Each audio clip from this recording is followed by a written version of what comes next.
I actually haven't been seeking any mandate.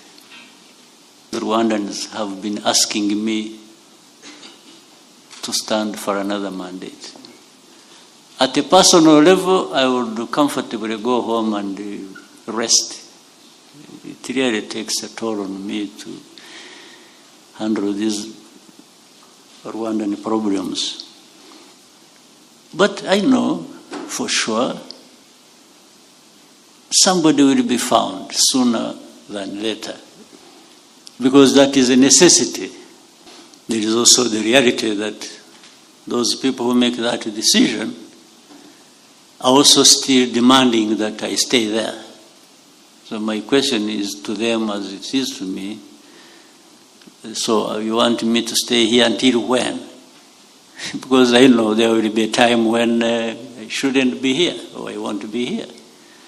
Subscribe, comment, and share. Thank you.